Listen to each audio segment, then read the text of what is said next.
Imagine being so incredibly talented that history itself tried to erase you, and failed. This is the story of a woman they locked away for 30 years because her genius threatened the most powerful men of her time. Picture Paris in the 1880s, the city of light, the city of art, the most celebrated art capital in the entire world. But if you were a woman, those grand art school doors didn't just close in your face, they were slammed shut, locked, bolted from the inside. The message was crystal clear. Art wasn't for women. Creating wasn't for women. Genius? Definitely not for women. But there was one woman who refused to accept that fate. Her name was Camille Claudel. Camille didn't have the privilege of formal training that men received. So what did she do? She trained anywhere she could. Workshops, private studios, wherever someone would teach her. She was carving, sculpting, fighting her way, piece by piece, chisel stroke by chisel stroke, into a world that was specifically designed to keep her out. And her talent? Absolutely undeniable. Her sculptures weren't just good, they were breathtaking, raw, emotional, powerful in ways that made people stop and stare. The kind of talent you only see once in a generation. It was so undeniable that she caught the eye of Auguste Rodin himself, one of the greatest sculptors of all time, a name that still echoes through every art museum in the world. They became collaborators, partners in art, and yes, they became lovers. Their studios merged, their lives intertwined. Their creative ideas flowed between them like water finding its course. Here's something most people don't know. Many of the most celebrated sculptures from that era, pieces that hang in museums, pieces that students study, pieces that made Rodin even more famous, carry the fingerprints of both artists, Camille and Auguste, working side by side, creating together. But here's where the story takes a heartbreaking turn. While Rodin's fame exploded across Europe and beyond, while his name was celebrated in newspapers, in galleries, in the salons of the wealthy, Camille was systematically pushed aside, pushed into the shadows, made invisible. You see, her work was considered too bold for the times, too modern, too emotional, too much. Men could be emotional in their art. That was called passion and genius. But when a woman poured her soul onto stone, that was called hysterical, unstable, inappropriate. Sales dried up. One by one, her buyers disappeared. The commissions stopped coming. Friends she thought she could count on, they vanished like morning mist.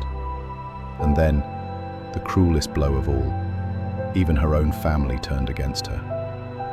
In 1913, Camille Claudel was just 48 years old, still in the prime of her creative life, still filled with ideas and talent and so much more to give to the world. And that's when they committed her to an asylum. For 30 years, let that sink in, 30 years, Camille Claudel was locked away.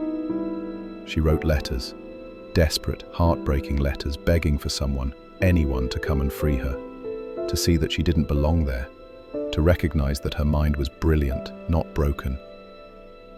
Those letters were never answered. Her own brother, Paul Claudel, a famous and celebrated poet, refused to free her. He had the power, he had the influence, he had the key to her prison, but he left her there. Can you imagine? Being locked away, forgotten, while your own family lives their lives in freedom, while they attend parties, publish books, receive accolades, and you're behind asylum walls, your talent wasting away, year after year after year.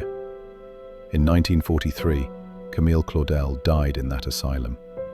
She was buried in a common grave, no headstone bearing her name, no ceremony to honor her contributions. Not a single member of her family came to her funeral, not one. For decades afterward, her name disappeared from art history books. Her sculptures were forgotten, gathering dust in storage rooms. Her story erased as if she had never existed, as if all that genius, all that passion, all that brilliance had simply never been. But here's the thing about real genius, about truth, about talent that burns that brightly. It can't be erased forever. Today, Camille Claudel's sculptures stand in museums around the world. The Musée Rodin, the Musée d'Orsay, major collections across Europe and America. Her work, full of raw pain, unfiltered passion, and absolutely breathtaking brilliance, finally gets the recognition it deserved all along. There's now an entire museum in Nogent-sur-Seine, France, dedicated solely to her legacy. A museum that bears her name, where visitors from around the world come to witness what the art establishment tried so hard to hide. Art historians now acknowledge what should have been obvious from the start. Camille Claudel wasn't just Rodin's muse. She wasn't just his assistant. She wasn't just a footnote in his story. She was his equal, and in many ways she was ahead of her time, creating with an emotional honesty that the world wasn't ready to see. If this story moved you, if it made you angry or sad or inspired, then follow us right now for more forgotten histories, for more stories of brilliant people who were written out of history but refused to stay silent. Share this video so Camille Claudel's name never disappears again, so her story reaches people who need to hear it, so the next generation knows her genius. And hit that like button, because genius deserves to be remembered, because talent shouldn't be erased, because her story matters. Camille Claudel. Remember that name.